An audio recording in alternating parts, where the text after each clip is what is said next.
Hi guys! Welcome back to my channel at welcome sa The Heritage Hotel Manila na located sa Roxas Boulevard, corner Epifanio de los Santos Avenue, Pasay. Ito ay malapit sa Mall of Asia at 20 minutes travel to Terminal 1 at 30 minutes travel going to T3 naman. Sa video na ito ay atin namang i-explore ang 4-star hotel dito sa Pasay na The Heritage Hotel Manila. Pero bago yan, kung bago ka sa aking channel, please subscribe ka muna at pakihit na rin ng notification bell para lagi kang updated sa mga bagong upload ni Mayumi.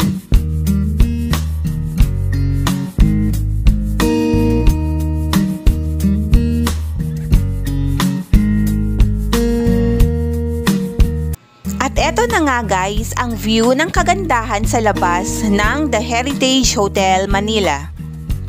Tara na at atin ang pasukin ang kanilang reception area. At ayan, bubungad nga sa inyo ang kanilang nagagandahang front desk officer. So, kailangan mo lang ipakita sa kanila ang iyong reservation number para ma-confirm nila kung talagang meron kang reservation sa kanilang hotel.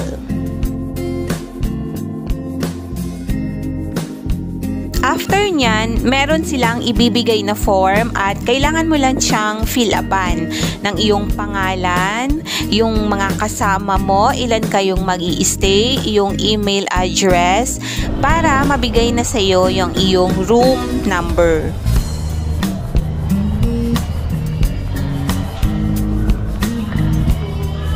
Meron sila ditong free access to services and facilities katulad ng access to the pool and gym na bukas simula 7 AM hanggang 8 PM ng gabi. Meron din silang buffet breakfast sa kanilang Riviera Cafe na bukas naman ng 7 AM hanggang 10:30 AM. At yung pinakamaganda dito guys, dahil malapit nga sila sa Mall of Asia, ay meron silang free shuttle service going to Mall of Asia. And then meron din silang free wifi na ibibigay nila sa iyo upon registration.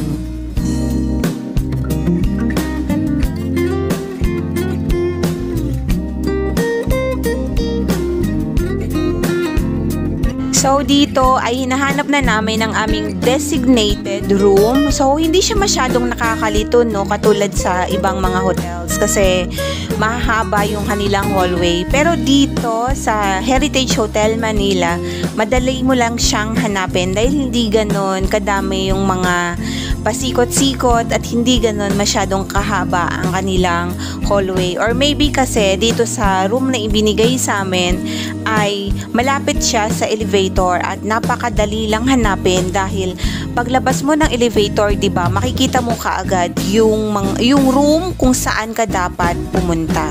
So yan guys, natagpuan na namin ang aming designated room.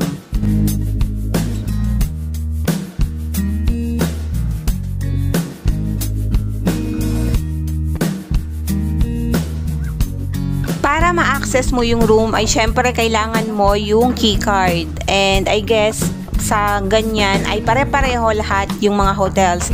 Kailangan ng keycard access at kailangan mo ding ilagay dyan yung keycard para magkaroon ka ng ilaw.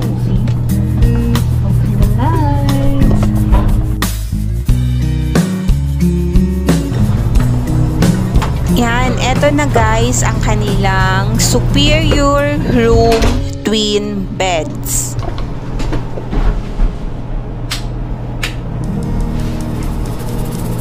Yan na guys, so nandito na tayo sa Heritage Hotel. Yan, ang kanilang Heritage.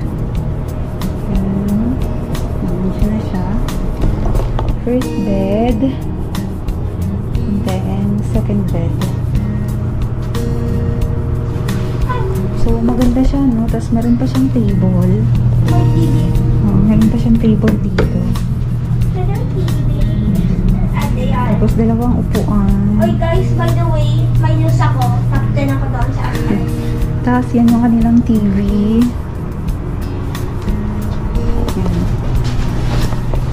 So, lagay muna natin yung ating bags dito. So, dalawang water. Then, meron din silang free coffee. Diyan yung kanilang free coffee. Merong mugs. And then, stirrer. Ayan, stirrer. And then, yung kanilang mga free coffees. Nandyan. Meron din silang kettle.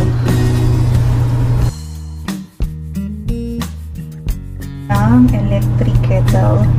And then, 2 free bottles of water.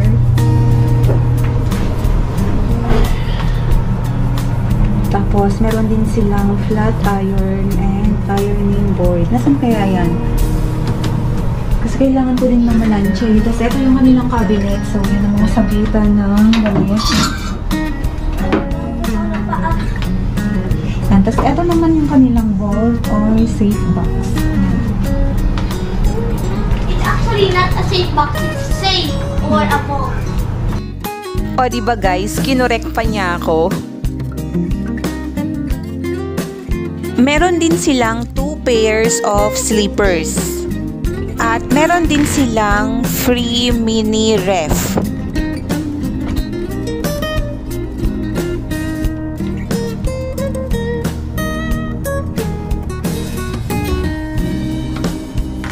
Sige na, pasukin natin dito.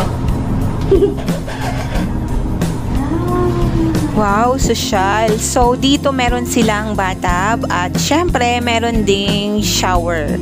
So, dito medyo nahirapan akong buksan yung kanilang shower. So, bawat hotel, no, iba't ibang klase yung kanilang shower. So, sa iba kasi, handle lang. Okay na. Pag binuksan mo, okay na yon. Dito naman, so, pihit-pihit naman yung sa kanila. Huh? Kunas ako? Tapos meron silang mini towel. Ito yung kanilang shampoo, conditioner, body wash, and body lotion. Then, dental kit, mga vanity kit, yan. Design lang. Tapos, 2 glass. Hi, baby, hi na. And then, yan. Meron ka lang CR.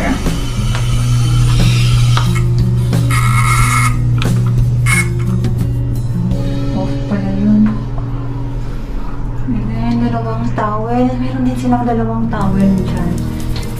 Tapos, bathtub, toilet, phone, hair dryer.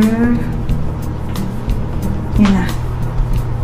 So, ayan guys, napasok at na-explore na natin ang kanilang shower room area.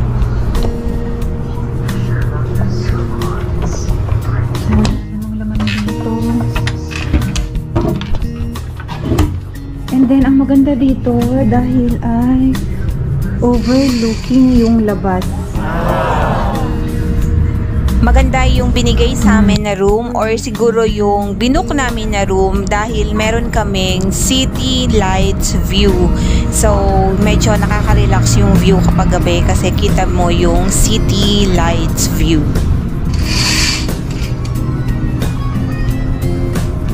Yung kanilang pillow naman guys at yung kanilang comforter or yung bedsheet ay malambot.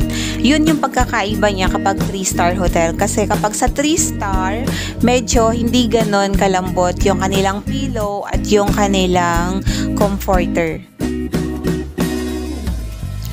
At dahil one of the amenities ng 4-star hotel ay meron silang pool area, kaya ayan guys, green-up na namin yung opportunity na maligo ng gabi dahil hindi naman ganon kalamigan yung December at maputi na rin na wala halos tao at nasolo talaga namin yung swimming pool that night. So, ang pool area nila guys ay bukas ng 7 AM hanggang 8 PM ng gabi at malapit ito sa kanilang Riviera Restaurant, so pwede kang umorder ng pagkain.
free shuttle service. So, eto kami, pupunta kami ng MOA. Ay, sige, dito na lang ako. Oh, di ba? Dito ako sa front.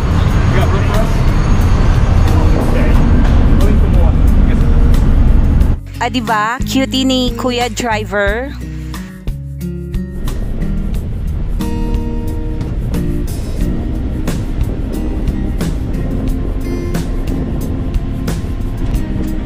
Cute din ni Kuya mo sa right side ko.